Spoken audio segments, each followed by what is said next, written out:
घंटे हृदय के अंदर ये भाव जागृत रहे कि मैं केवल मनुष्य नाते अपने परिवार का केवल सदस्य नहीं हूं, मैं केवल अपने खानदान का सदस्य नहीं हूं, स्वयं सेवक होने के नाते ये संपूर्ण समाज और ये संपूर्ण राष्ट्र मेरा है, इसके प्रति मेरा कर्तव्य भाव है। ये कर्तव्य भाव के प्रकटीकरण का नाम है स्वयं सेवक। होना सामान्य है लेकिन बनना बड़ा कठिन है। और इसलिए जब हम ऐसे कार्यक्रमों के अंदर आते हैं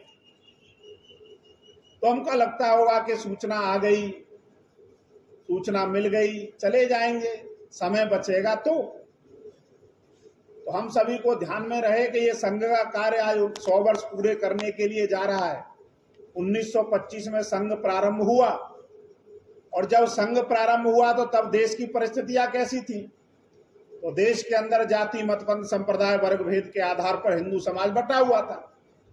छुआछूत, जातिगत भेदभाव, आपसी झगड़े, इस प्रकार का समाज था। और दूसरा अंग्रेजों का शासन।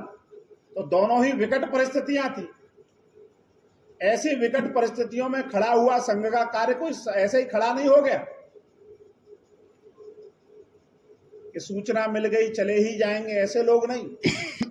जिन्होंने अपने जीवन का क्षण क्षण लगा करके संगठन को दिया, जिन्होंने अपने जीवन के अंदर स्वयंसेवक बनते हुए इस कार्य में सहभागिता की, इमरजेंसी काल के अंदर जिनका पूरा पूरा परिवार जेल के अंदर चला गया, गांधी हत्या का आरोप जब संघ पर लगा तो जिनके घर जला दिए गए, ऐसे लोगों के समर्पण के आधार पर आज संघ खड़ा हुआ है। तो हमारी स्वयंसेवक बनने की जो पहली सीढ़ी है उसका नाम है समय पालन। कार्ड हम सबको मिला होगा, ऐसे भी है बिना कार्ड नहीं मिला, सूचना नहीं मिली। सूचना मिली होगी 6 बजे की या 7 बजे की मिली? 6 बजे की। अब हम में से 6 बजे कितने लोग यहाँ पर आ गए? अच्छा, जो समय पर आ गए तो उन्होंने बड़ा गुनाह कर दिया कि 45 मिनट उनको इंतजार करना पड़ा लेट आने वालों का। तो आप समझिए संगठन ऐसे नहीं खड़ा हुआ। हम आएंगे, हम धन समर्पित कर देंगे, ये धन तो सामान्य चीज है। केवल ये धन का समर्पण नहीं है, ये समय का भी समर्पण है। ये समय पालन की अनुशासनता का नाम है स्वयंसेवक। कभी कभी हमको ये भी लगता है चलो फलाने जी ने कहा है तो चलना ही पड़ेगा, तो आकर के हम किसी पर उपकार भी नहीं करते,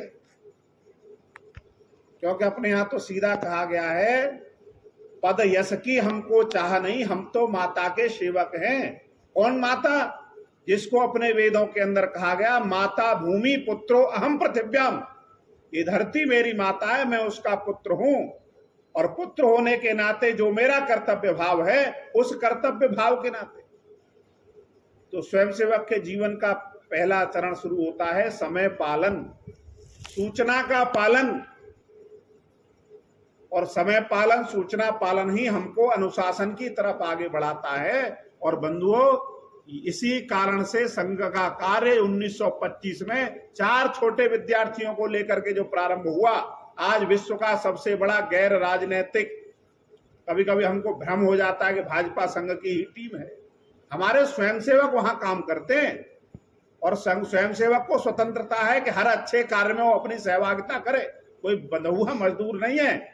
यहाँ तो कार्यकर्ता निर्माण करने की फैक्ट्री है। उसको लगता है कि राजनीति में काम करना चाहिए, उसको लगता है कि सामाजिक जीवन में काम करना चाहिए, उसको लगता है वनवासी, गिरिवासी, आदिवासियों में काम करना चाहिए। जहां जैसी जब आवश्यकता पड़ती है संघ का स्वयंसेवक वहां काम करता है। इसलिए किसी राजनीति के बल पर नहीं, किसी सत्ता के बल पर नहीं। ये जो संघ का कार्य आज 100 वर्ष में इतना खड़ा हुआ है, ये समर्पण के आधार पर खड़ा हुआ है। और वो समर्पण केवल धन का समर्पण नहीं है, उस समर्पण के पीछे हमारे समय का भी समर्पण है, हमारे अधिकारों का भी समर्पण है। और जब जब ये समर्पण का भाव राष्ट्र के अंदर जागृत हुआ है, तब तब राष्ट्र महानता की ओर बढ़ा, तब तब राष्ट्र पुनः विश्वगुरु बनने की ओर आगे बढ़ा। आज सभी बंधु हम यहाँ पर बैठे हैं, आज से 10 वर्ष पहले की परिस्थितियां हमने देखी होंगी। केवल राजनीतिक चश्मे से न देख करके हम सामान्य रूप से सामाजिक जीवन की भी कल्पना करें तो आज से 10 वर्ष और उससे 10 वर्ष जिनकी आयु अधिक हो गई तो उनके बालकाल्य का समय परिस्थितियां धीरे धीरे बदलती गई, और जो हमने नहीं देख पाया उस समय क्या परिदृश्य था, तो राष्ट्र ऐसे ही जीवित नहीं बचा। इस राष्ट्र को संजोने के लिए कितने बलिदान देने पड़े, कितना समर्पण करना पड़ा। आप कल्पना करिए कि पन्नाधाय का नाम हमने सुना होगा। पन्नाधाय को पता था कि यहां मैं अपने पुत्र को अगर सुला दूंगी तो इसका हत्या हो जाएगी, लेकिन ये राष्ट्र, ये देश, ये समाज का बहुत बड़ा अहित हो जाएगा। एक ये पुत्र अगर चला गया, युवराज अगर चला गया, तो उस मां का समर्पण देखिए। अपने सगे पुत्र को उसके स्थान पर सुलाकर उसका हत्या हो गई, लेकिन उसके मुंह से एक शब्द नहीं निकला। ऐसे समर्पणों के आधार पर राष्ट्र खड़ा हुआ। आप कल्पना करिए कि छोटे छोटे बालक, 12 और 14 वर्ष के बालक जोरावर और फतेह सिंह, वो भी ये कह सकते थे कि हमें क्या पड़ा है, लेकिन दीवार के अंदर जिंदा चुनवा दिए गए। और जब दीवार के अंदर जिंदा चुनवाए जा रहे थे, लोग तमाशा देख रहे थे। मुगलों के लोग हंस रहे थे उनको देख करके, बोले कैसे मूर्ख बालक हैं, ये इस मौलवी से कह दे हमें इस्लाम स्वीकार है तो इनके प्राण बच जाएंगे। लेकिन धर्म नहीं छोड़ा और धर्म के लिए बलिदान हो गए। गुरु गोविंद सिंह के 4 पुत्र थे, चारों पुत्र और स्वयं पूरा परिवार इस राष्ट्र के लिए, इस धर्म के लिए समर्पित हो गया। ये समर्पण है। ऐसे समर्पणों से ये राष्ट्र खड़ा हुआ है। तब हम और हमारी आने वाली पीढ़ी इस धरती पर अपना व्यापार कर रही है, अपना स्वतंत्र जीवन जी रही है। एक दिन की गुलामी नहीं हम सहन कर पाएंगे, और उस गुलामी के अंदर ये राष्ट्र मेरा है, ये समाज मेरा है, इसके लिए जहां तक जाना पड़ेगा, प्राणों की भी आहुति देनी पड़ेगी। तो केवल बड़ी आयु के लोगों नहीं, छोटी छोटी आयु के बालकों ने भी अपने कर्तव्य भाव को समझते हुए उस समर्पण के आधार पर इस राष्ट्र को जिंदा रखा है। जोरावर फतेह सिंह का नाम हमने सुना है, और कितनी आसानी से जब वो दीवार के अंदर जिंदा चुनाए जा रहे थे तो बड़ा वाला थोड़ा असहज हो गया, थोड़ा उसकी आंखों में आंसू आ गए। तो छोटा भाई क्या कह रहा है उससे कि भाई तुम जो है आज बलिदान की बेला है, आज समर्पण की बेला है, तो तुम जो रो रहे हो, कायर हो क्या? तो बड़ा भाई कहता है कि मैं इसलिए नहीं रो रहा हूं कि आज मुझे देश के लिए या धर्म के लिए बलिदान होना पड़ रहा है। मेरे आंखों से आंसू इसलिए आ रहे हैं, इस धरती पर पहले मैं आया था, पहले मुझे जाना चाहिए था, लेकिन आप तुम्हारे प्राण पहले जा रहे हैं। देखिए कैसी परंपरा। वीर हकीकत राय का नाम हमने सुना होगा। चौराहे पर पत्थरों भीड़ ने, मुगलों की भीड़ ने पत्थरों से मार मार करके उसकी हत्या कर दी, लेकिन अपने धर्म को नहीं छोड़ा। हम तो यहां हैं, आसानी से जीवन चल रहा है। कोई सूचना हमको मिली तो समय पर पहुंच गए, ठीक है, बच जाएगा समय तो लगता है। तो ये संघ का काम ईश्वर का काम है, भगवान का काम है। कोई ऐसे ही नहीं चल रहा है। कभी कभी मन में आ जाता है ना, कोई एनजीओ है या कोई ट्रस्ट है। ये ट्रस्ट एनजीओ नहीं है, राष्ट्रीय स्वयंसेवक संघ इस युग की आवश्यकता का नाम है। संगठन जिसको डॉक्टर हेडगेवार जी ने 1925 के अंदर चरितार्थ करते हुए हम सभी के समक्ष रखा। उपनिषद के अंदर जब ये मंत्र लिखा जा रहा था, त्रेतायाम मंत्र शक्ति युद्ध शक्ति द्वापर युगे कृते युगे ज्ञान शक्ति संघे शक्ति कलौ युगे, जब ये मंत्र लिखा जा रहा था तब आरएसएस नहीं था। लेकिन ये मंत्र हमको निर्देशित करता है कि त्रेता के अंदर मंत्र शक्ति के आधार पर धर्म की स्थापना हुई, और द्वापर के अंदर युद्ध शक्ति के आधार पर, युद्ध शक्ति द्वापर युगे, युद्ध शक्ति के आधार पर धर्म की स्थापना हुई। युद्ध ऐसे ही नहीं हुआ। गीता में पहला श्लोक, कुरुक्षेत्र धर्म क्षेत्र, ये कुरुक्षेत्र जो है धर्म का क्षेत्र है, धर्म की स्थापना के लिए युद्ध हुआ। कृत्य युगे ज्ञान शक्ति, सतयुग के अंदर ज्ञान शक्ति के आधार पर धर्म की स्थापना हुई। संघे शक्ति कलौ युगे, संघ माने आरएसएस तो तब था नहीं। ये निर्देशित करता है कलयुग के अंदर संगठन में ही शक्ति है। अब ये संगठन कर कौन रहा है? अगर राक्षस संगठित हो गए तो देवताओं पर भारी पड़ जाते, असज्जन शक्ति जब संगठित हो जाती है तो देवताओं पर भारी पड़ जाती है, क्योंकि उन्होंने से युग के मंत्र को स्वीकार कर लिया संगठन। और घरों पर फिर क्या लिखना पड़ता है, यह मकान बिकाऊ है, लिखना पड़ता है, क्योंकि राक्षसी वृत्तियां संगठित हो गई, भागना पड़ता है। और जब देवता संगठित हो जाते हैं तो देवताओं की जय जयकार होती है। इसलिए युग की आवश्यकता का नाम संगठन है। केवल ये उपनिषद नहीं कह रहा है, तो ऋग्वेद दुनिया की सबसे प्राचीनतम पुस्तक जो आदेश देने का काम करते हैं, तो ऋग्वेद के अंदर संगठन सूक्त में ऋषि कहता है, संगच्छध्वम संवदध्वम संभो मनांस जानताम देवा भागम यथा पूर्वे संजानाना उपासते। संगच्छध्वम साथ साथ चलो, संवदध्वम साथ साथ बोलो। ये साथ साथ क्या बोलो, तो ये विश्व कल्याण की भावना के जो मंत्र है, सर्वे भवन्तु सुखिनः सर्वे सन्तु निरामया सर्वे भद्राणि पश्यन्तु मा कश्चित् दुःखभाग् भवेत्, ये मंत्रों का उच्चारण जो विश्व कल्याण की भावना को लेकर के प्रकट हुए उनको साथ साथ बोलो। संभो मनांस जानताम, हमारे मनों के अंदर समान बोध हो। परम वै भवन्ने तुम्हें तत्स्वराष्ट्रम, ये भारत माता वैभव संपन्न बने, यह बोध हमारे मन के अंदर समान रूप से व्याप्त हो जाए। ये भारत माता विश्व गुरु के सिंहासन पर पुनर्स्थापित हो, ये बोध हमारे मनों के अंदर समान रूप से व्याप्त हो। और जैसे देवताओं ने अपने भाग्य को प्राप्त किया है, हम भी अपने अपने भाग्य को प्राप्त करें। इसी संगठन के आधार पर किया। तो वेद भी इसी बात को कहते हैं, वेद आदेश देने का काम करते हैं कि ऐसा करो, लेकिन होगा कैसे, इसके लिए हमको जो है हमारे महापुरुष, हमारे संत, हमारे ऋषि, हमारे गुरुजन, हमारे बड़े लोग, ये हम सबको बताते हैं। हम किसी भी मत पंथ संप्रदाय को मानते हो, धर्म तो एक ही है, धर्म का कोई दूसरा नाम नहीं है। उसका नाम हिंदू भी नहीं है, उसका नाम जो है कोई वैदिक भी नहीं है, तो उसकी विशेषताएं हैं। धार्यति इति धर्म है, जो धारण करने योग्य है वह धर्म है। बाकी सब पूजा पद्धति है, मत पंथ संप्रदाय है। धर्म की स्थापना कोई व्यक्ति नहीं कर सकता, कोई मनुष्य नहीं कर सकता। उसकी स्थापना तो स्वयं नारायण द्वारा स्थापित है। परित्राणाय साधूनाम विनाशाय दुष्कृताम धर्म संस्थापनार्थाय संभवामि युगे युगे, स्वयं भगवान की घोषणा है, किसी ऋषि की घोषणा नहीं है।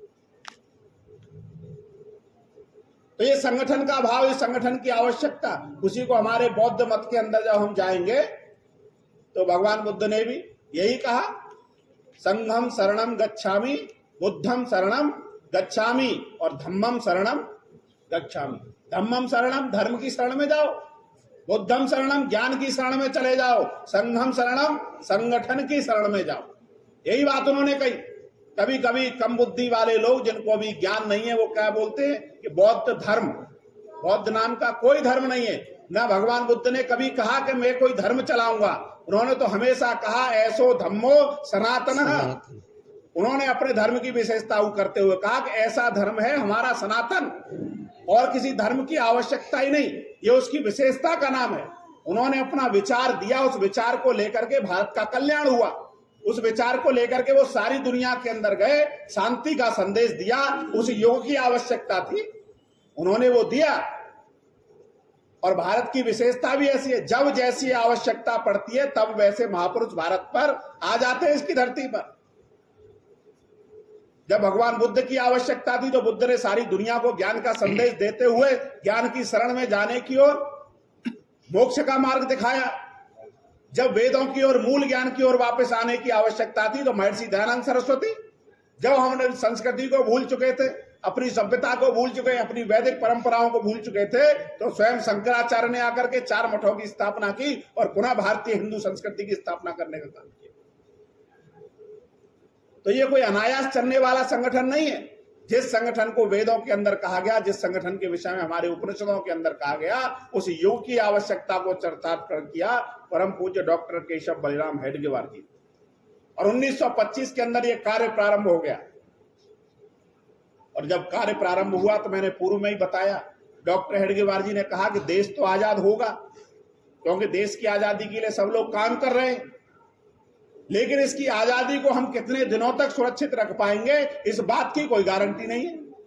क्योंकि यहाँ का जो मूल हिंदू समाज है वो छोटी छोटी जातियों में बटा हुआ है, भेदभाव है, छुआछूत है। 4 लोग एक दिशा में तभी आगे बढ़ते जब 5वां कंधे पर होता है। बड़ा कठिन काम है।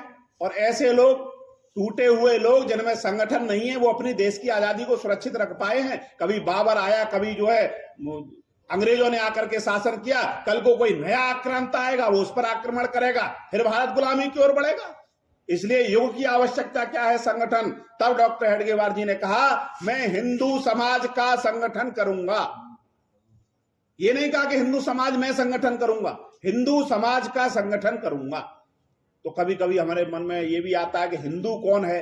तो इस धरती को मातृभूमि मानता है, पितृभूमि मानता है, यहाँ के पूर्वजों को अपना मानता है, वह है हिंदू। और हिंदू कोई हमारा दिया हुआ नाम नहीं है। सिंधु सभ्यता, जो सा को सप्ताह को हफ्ता बोलते थे, जिन्होंने सा को हा बोलने का काम किया, वहां से अपभ्रंश हुआ हिंदू। हमारी जो पुस्तक एक अवेस्ता धर्म ग्रंथ है, उस अवेस्ता धर्म ग्रंथ के अंदर लिखा हुआ है, हिंदुक बच्चा, माने भारत का व्यापारी किसी देश के अंदर जब व्यापार करने के लिए जाता था तो उसको हिंदुक बच्चा कहकर के संबोधित किया जाता था। सा नहीं बोल पाते थे। लेकिन आज सारी दुनिया के अंदर हमारी पहचान है, हमारी आइडेंटिटी है, जीने का तरीका है, और वो जीवन जीने का तरीका धर्म पर आधारित है। इसलिए सारी दुनिया के लोग कह देते हैं हिंदू धर्म, क्योंकि उसमें एक भी कार्य अधार्मिक नहीं है। वो जो जीवन जीने का तरीका है, जिसको हम नित्य प्रति जीते हैं, उसके सारे संस्कार विश्व कल्याण की कामना से चलते हैं। घर के अंदर बच्चे का नामकरण संस्कार हो, और अंत में पंडित जी क्या बोलते हैं हवन करने के बाद? धर्म की जय हो, अधर्म का प्राणियों में सद्भावना, विश्व का नाम बच्चे का रखा जा रहा है, लेकिन भावना क्या है? विश्व कल्याण की भावना है। ये विश्व कल्याण की भावना का ही नाम है हिंदुत्व। ये विश्व कल्याण की भावना ही है हिंदू संस्कृति। और जिस विश्व कल्याण की भावना को हम ऐसे बोलते, उसी को सर्वे भवन्तु सुखिनः। हमने कभी नहीं कहा कि केवल भारत के लोगों को श्रेष्ठ बनाएंगे। हमारे यहां कहा गया कृणवंतो विश्वमार्यम, सारी विश्व को श्रेष्ठ बनाने का काम हम करेंगे, सारी दुनिया को मानवता की ओर बढ़ाने का काम हम करेंगे। तो ये कृणवंतो विश्वमार्यम ऐसे ही नहीं बोल दिया,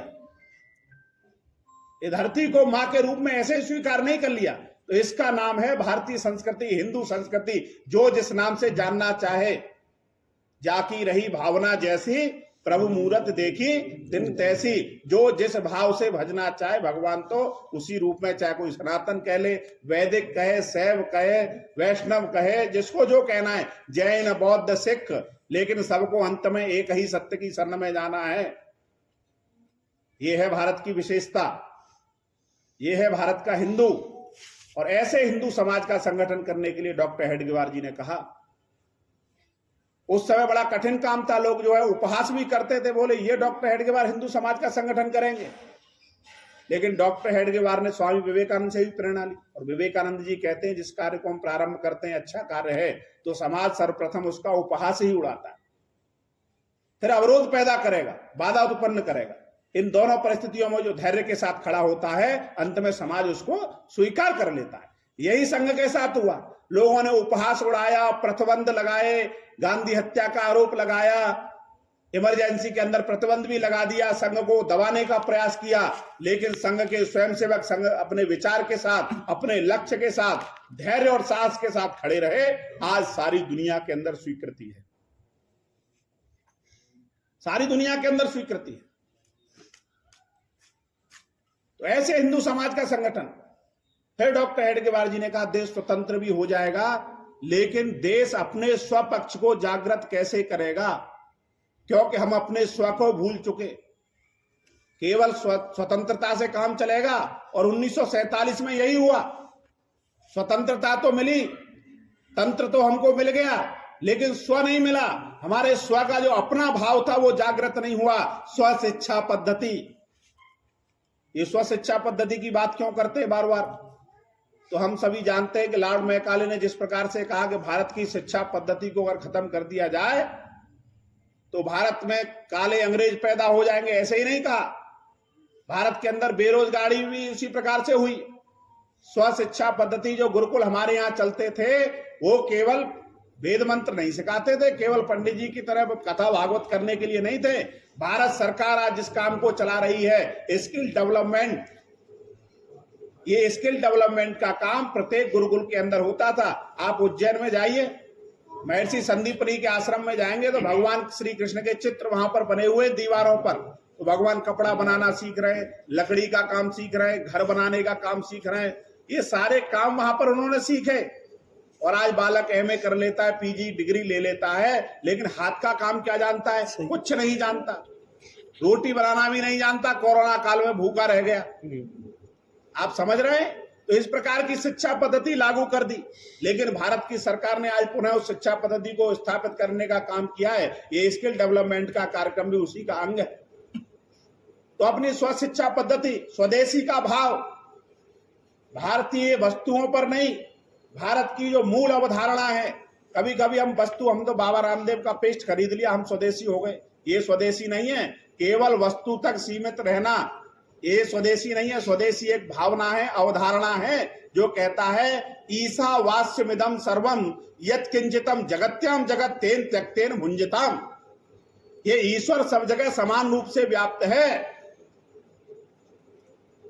हमको जितनी ये सब मेरा है ऐसा मान करके इसका संग्रह करना, इसमें समाज का और राष्ट्र का भी एक अंश है। ये समाज भी मेरा, ये राष्ट्र भी मेरा है, जितना आवश्यक उतना उपभोग, ये है स्वदेशी का भाव। और इसी भाव के कारण से हमारे यहाँ धरती को माता के रूप में पूजा। पश्चिम की सभ्यता के अंदर कहा जाता है धरती का जितना शोषण कर सको उतना करिए, ये तो हमारे सुख के लिए बना है। वो प्रकृति का दोहन नहीं करते, शोषण करने का काम करते। हमारे यहाँ तो गाय का भी दूध निकालने के लिए जाए तो व्यक्ति क्या कहता है? गाय दोहने के लिए जा रहे, दूध निकालने को खराब मानते। गाय को दोहना, धरती माता की पूजा करना। जब हम घर बनाते हैं तो सबसे पहले भूमि पूजन होता है। अगर भूमि पूजन न करे, न भूमि पूजन किया जाए तो धरती माता निकल के आ रही है क्या? मना करने वाली है कि तुम धरती पूजन नहीं किया तो मत बनाओ। लेकिन हमारी ये भावना है, यही स्वदेशी की भावना है कि जिससे हम ले रहे हैं उसके प्रति अगर हम उसे बदले में कुछ दे नहीं सकते तो उसके प्रति कृतार्थ, उसके प्रति श्रद्धा का भाव, उसके प्रति समर्पण का भाव होना चाहिए। तो हे धरती माता, हम तेरे ऊपर भवन निर्माण करने के लिए जा रहे हैं तो उसके लिए भूमि पूजन करते हैं, ये हमारी श्रद्धा है उसके प्रति।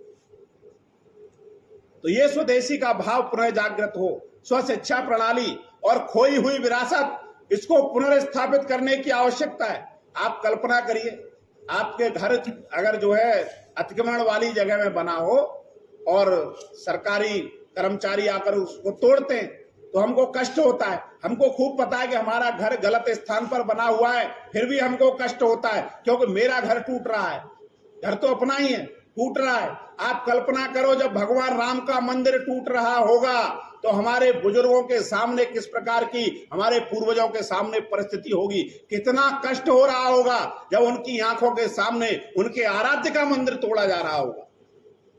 केवल भगवान राम का मंदिर नहीं, अपने बड़े बड़े पुस्तकालय, नालंदा जैसा उसके अंदर इतना बड़ा पुस्तकालय था जो 6 महीने तक आग जलती रही। काशी विश्वनाथ, मथुरा के अंदर श्री कृष्ण जन्मभूमि, ऐसे जितने भी हमारे शौर्य के प्रतीक थे, हमारे आध्यात्म के प्रतीक थे, हमारी पुरानी विरासत थी, सबको खंडित करते हुए, सबको तोड़ते हुए जिसने आगे बढ़े। केवल इसलिए नहीं तोड़ा कि इनको यहां से हटा दो, हिंदू समाज को अपमानित करते हुए ये सारे काम किए गए। हिंदू समाज को साहस विहीन, भय युक्त करने का प्रयास किया, हिंदू समाज के स्वाभिमान पर चोट की गई। तो 1947 में देश को स्वतंत्रता तो मिली, लेकिन 70 वर्ष लग गए भगवान राम का मंदिर बनते बनते। और जो मूर्ख लोग कहते थे कि हम 1 साल में भगवान का मंदिर बनवा देंगे, वो मूर्ख लोग भगवान के भक्तों पर गोलियां चलवा रहे थे। ऐसे नहीं हो जाता है। तो अपनी खोई हुई पुरानी विरासत, अपनी शिक्षा पद्धति, स्वरोजगार की बात, भारत का कोई भी गांव, उसका जो अर्थतंत्र चलता था उसी के आधार पर चलता था। भारत का अंदर जो भी व्यापारी आता था, व्यापार करने के लिए गांव में जाता था, तो गांव में व्यापार सोने से होता था। और जब गांव के अंदर व्यापार होगा तो सोना आएगा, इसलिए कहते थे भारत सोने की चिड़िया। ऐसे ही नहीं कहा गया, घर घर के अंदर स्वर्ण था। हमारे यहाँ की जो पतली वाली ईंट है, हम ईंट देखते अब तो बड़ी ईंट बनने लगी, पहले बहुत पतली ईंट बनती थी जिसकी आयु 1000 वर्ष है। वह ईंट भी यहाँ से विदेश जाती थी और ईंट के बदले में हमको सोना प्राप्त होता था, इसलिए कहते थे भारत सोने की चिड़िया। तो भारत के अंदर भारत की अर्थव्यवस्था गांव के आधार पर स्थापित हो, ऐसी सारी बातों की ओर ध्यान केंद्रित नहीं किया गया। तो डॉक्टर हेडगेवार ने कहा कि स्व को भी स्थापित करना है, इसलिए संघ का संगठन, इसलिए संगठन की आवश्यकता है, इसलिए हिंदू समाज के संगठन की आवश्यकता है। और धीरे धीरे जब संघ का कार्य आगे बढ़ा, 1927 के अंदर एक विचार आया कि हम इतना बड़ा कार्य करने के लिए जा रहे हैं, विश्व गुरु भारत की संकल्पना हम लेकर के चल रहे हैं। ये भारत जो देश है भगवान का देश है, और भगवान के देश में कैसा अजीब परंपरा है, अद्भुत परंपरा है। कितनी अद्भुत परंपरा है कि भगवान भी आएंगे तो उनको भी गुरु ढूंढना पड़ेगा, बिना गुरु के तो ईश्वर भी सफलता प्राप्त नहीं कर सकता। इसलिए कहा 1927 के अंदर संघ का कोई गुरु होना चाहिए, क्योंकि गुरु का जीवन के अंदर हमारे व्यक्तिगत जीवन में भी गुरु होंगे, हमारे सामाजिक जीवन में भी गुरु होंगे।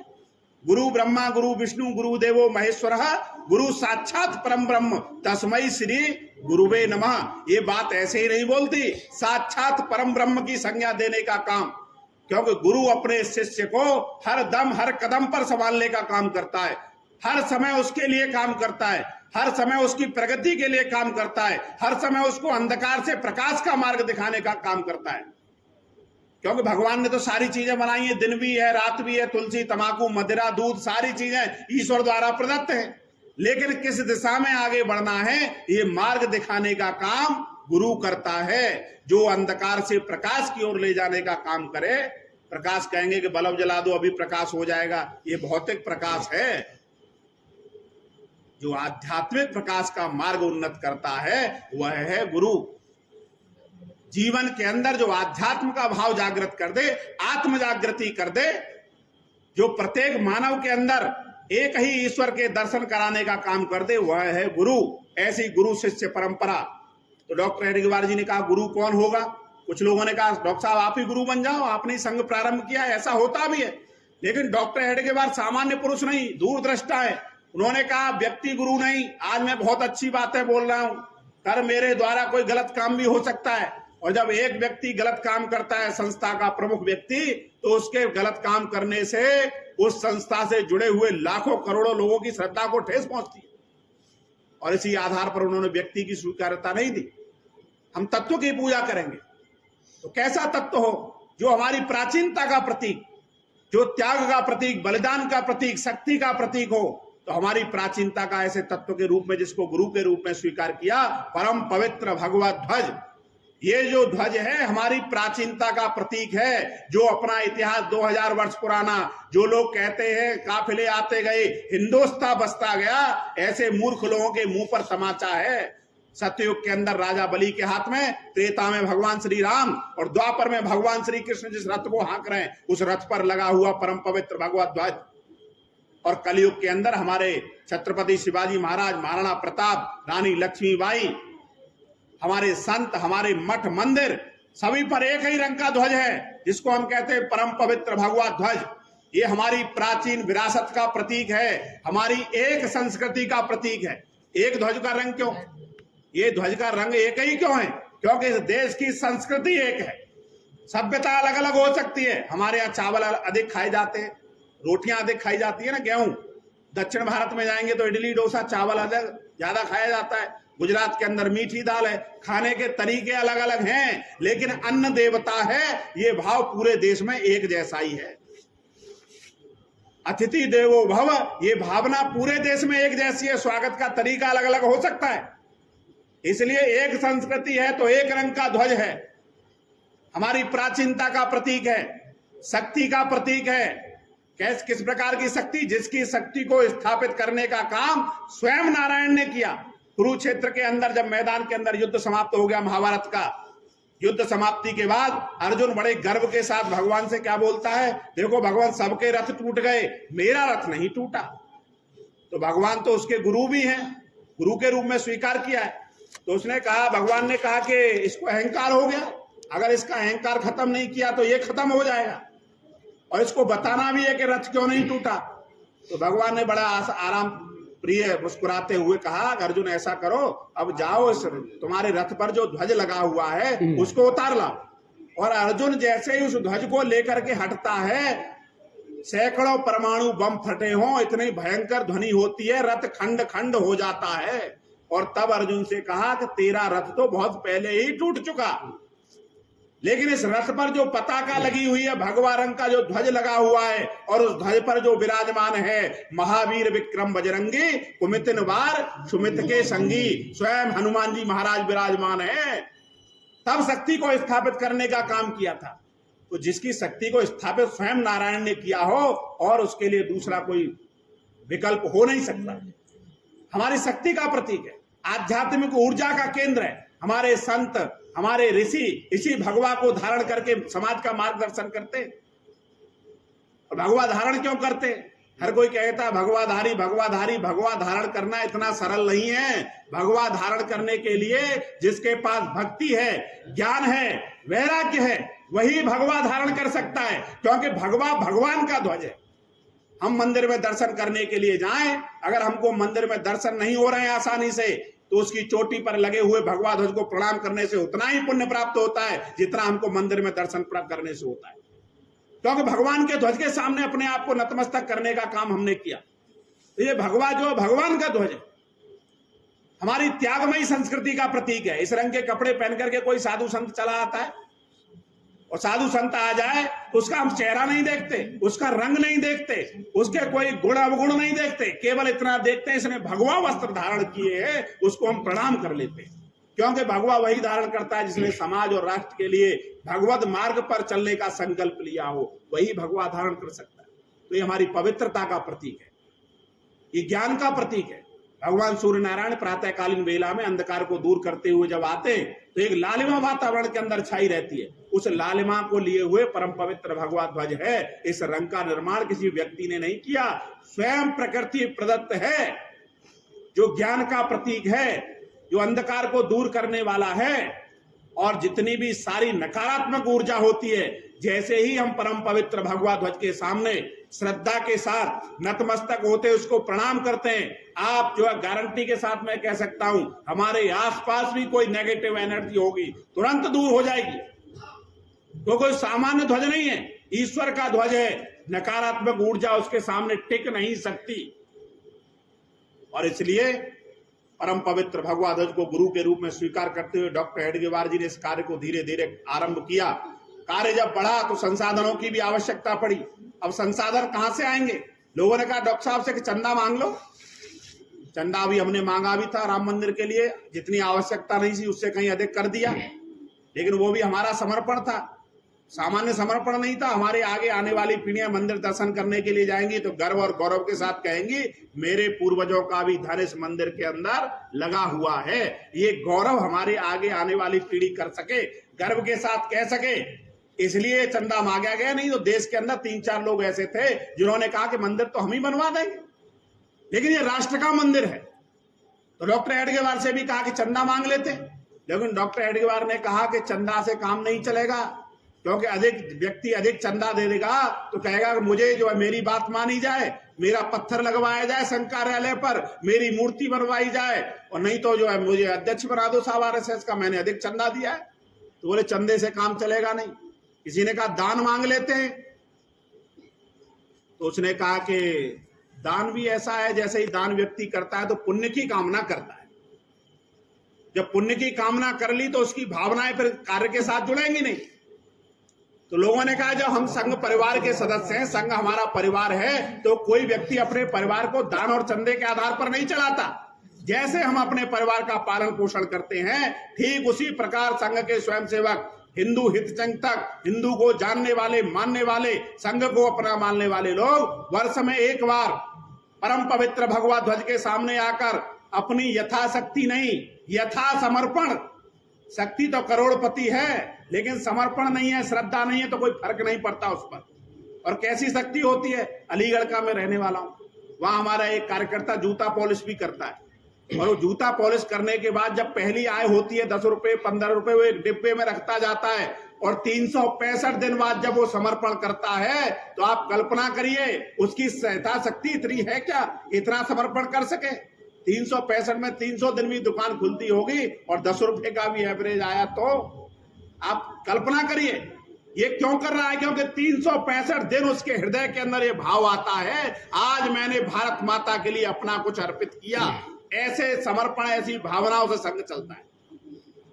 केवल धन के समर्पण से काम नहीं चलता। हमको क्या लगता है ये पंडित जी की दक्षिणा थोड़ी है, जेब में जो पड़ा था कराए।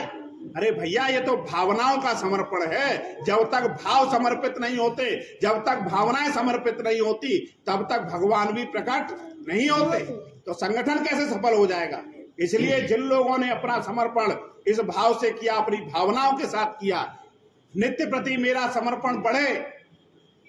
अभी वर्मा जी से चर्चा हो रही थी, कल परसों वहां बैठे थे तो अपना एक प्रसंग सुना रहे थे कि भाई साहब एक समय मेरा ऐसा था कि मेरी दक्षिणा 500 रुपए से ऊपर थी उस समय, बहुत मंदे के जमाने में।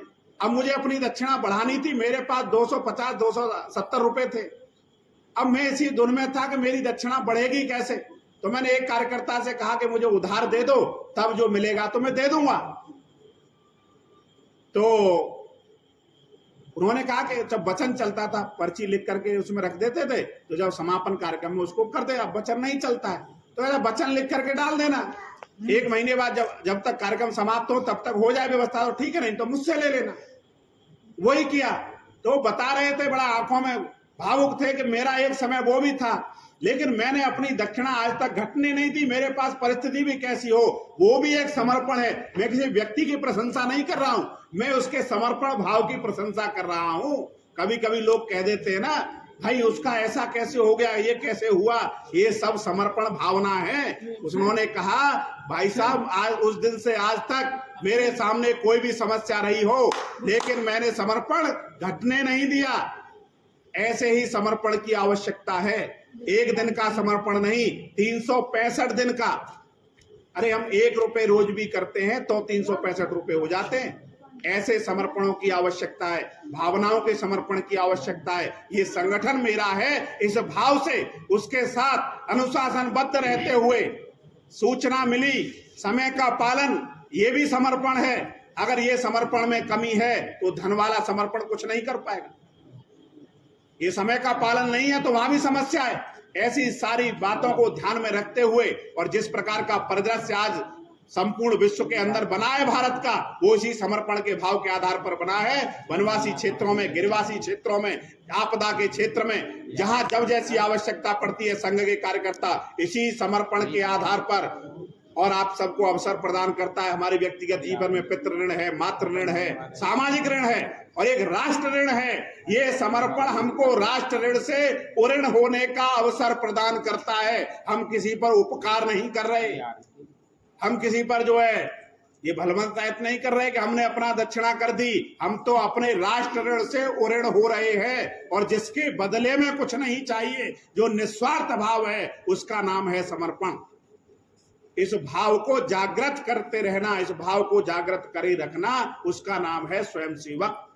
और बंधुओं, अंत में जिस प्रकार का वातावरण पूरे देश का बन रहा है, आज भक्ति का भाव, हम लोग कहते हैं 100 वर्ष में परिवर्तन कैसा हुआ। आज हम देख रहे होंगे जिस कांवर को लेने के लिए 2-4 लोग जाते थे, लेकिन हम सभी के संगठित बल के आधार पर आज भक्ति का भाव ऐसा प्रसारित हुआ है, बम बम के नारे लग रहे, प्रशासन खड़ा है व्यवस्था के अंदर और सभी लोग उसका स्वागत कर रहे हैं। मंदिरों पर कदम रखने के लिए जगह नहीं है।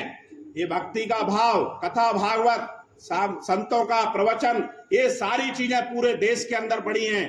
क्योंकि देश की गद्दी पर जब समविचारी भारतीय संस्कृति को स्थान देने वाला व्यक्ति बैठता है, तब इस प्रकार के परिवर्तन होते। कोई भी हो सकता है, वो जानता है कि सनातन सांस्कृतिक मूल्य भारत की संस्कृति के आधार पर ही विश्व का कल्याण हो सकता है। सामाजिकता का भाव बढ़ा है।